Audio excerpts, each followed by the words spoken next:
How many people think they know what Lean Startup is all about? Woo! All right, quick. Okay, all right, good. What is it? Come here.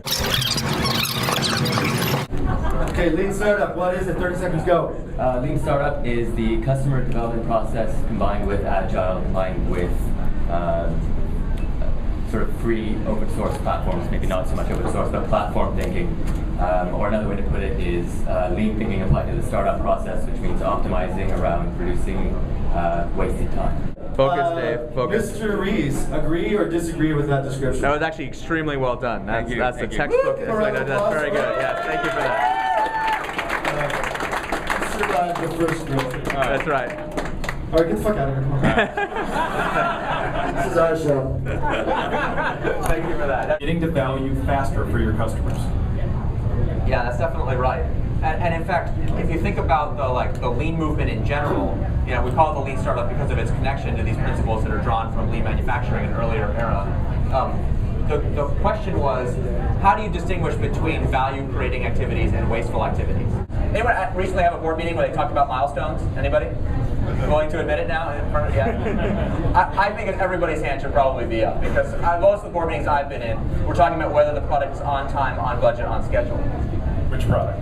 What's that? The product that we're trying to build. That we said in the business plan to our investors, or we said to ourselves, this is what we're committed to building. But if you look at how startups fail these days, a lot of times it's because they're building something that fundamentally nobody wants. So if you're doing that, who cares if you're on budget? What does it matter if you, on time, have your successful launch of something that nobody wants? So that kind of question of value, I think, is really important. So thanks for that. Most new features at most startups are so powerful and so amazing for customers that they change customer behavior exactly 0%. Think about that. It's an amazing new design. It looks way better. Oh my God, it's a great new feature, it has all this new functionality, and yet customers' behavior don't change as a result. So that's kind of one kind of waste, which is building stuff that basically doesn't matter. That's certainly not helping you learn.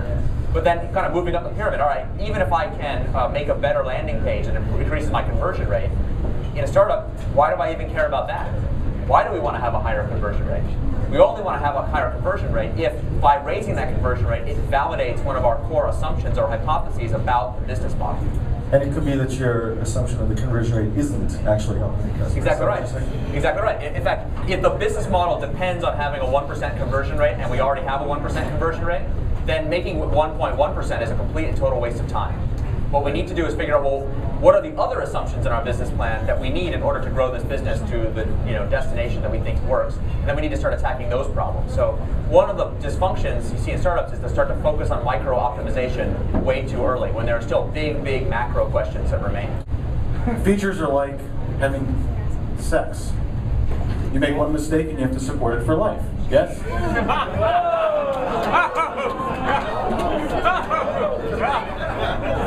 So no,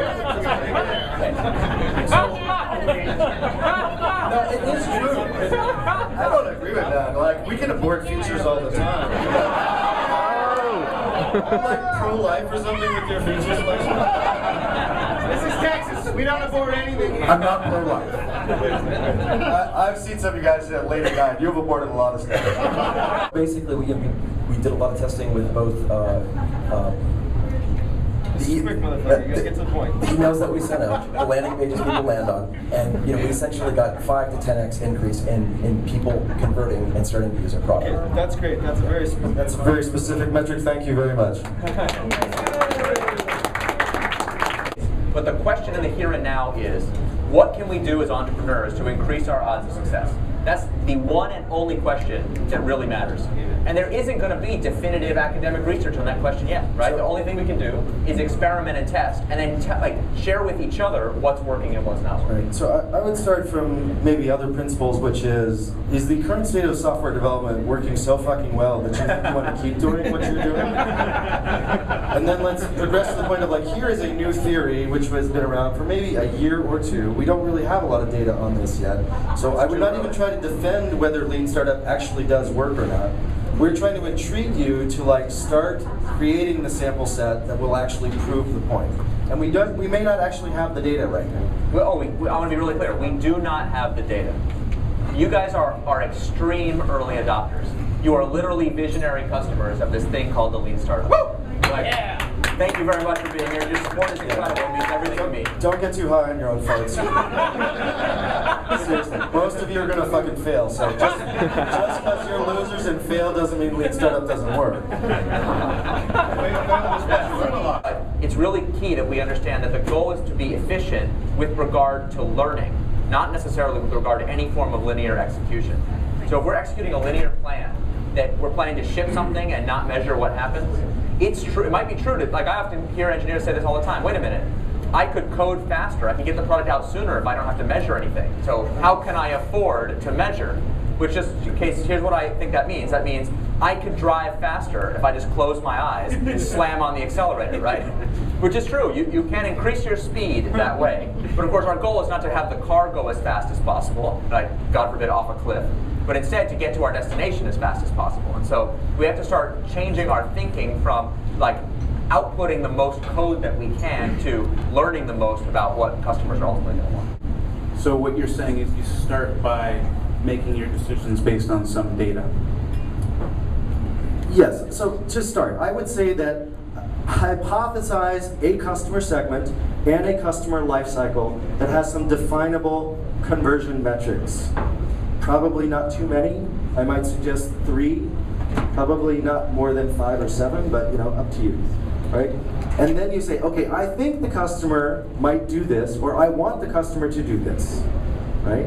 And I'm going to take some particular samples of what that customer is doing to measure and, again, maybe support my hypothesis. Right? And then I'm going to change some things that I do, either in product or in marketing, and see if that results in better or worse behavior, better or worse data.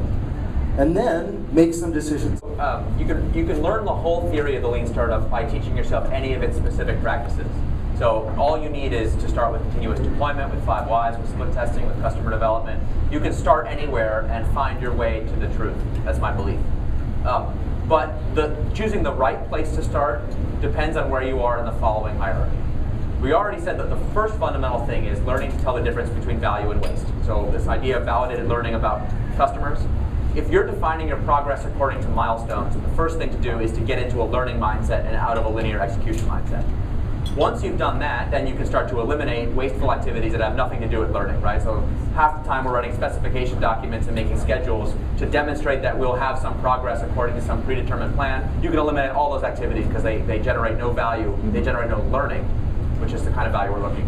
Step 1. Question is, what do you think about incubators? Do you think they help accomplish the lean philosophy, and is it worth it? That's a great question. Boy, do I wish there was an incubator somewhere that embraced the lean startup methodology specifically and also was run by Dave McClure. That would be really great. If such a thing were to exist, I think that would be awesome. I have a lot of respect for the current round of. Wouldn't that create a mindless orthodoxy? Yeah, well, it'd be my or mindless orthodoxy. So make me feel good. Whether it actually work or not. No, lean startup is not a religion, please. You cannot be excommunicated from it. It's not that kind of thing. It's a cult. It's the mafia there. It is not a cult. No, it's just a set of ideas. One thing that I will get to more specifically is I think there's a little bit of an over-focus on product and product development from the current company, the current incubator program. So what I want to emphasize is that there's a very simple way to cut the world, which is make stuff, sell stuff. And so the customer choice and the customer acquisition part of that equation is often underemphasized. So you can, via lean startup, like iterate on your product feature set, collect new data, or you could iterate on your marketing and customer acquisition side. So I could keep the exact same feature set and do a different set of search engine marketing campaigns. He's like deep in thought after that. I'll cut to the chase. I think this is like get the fuck done and be over with.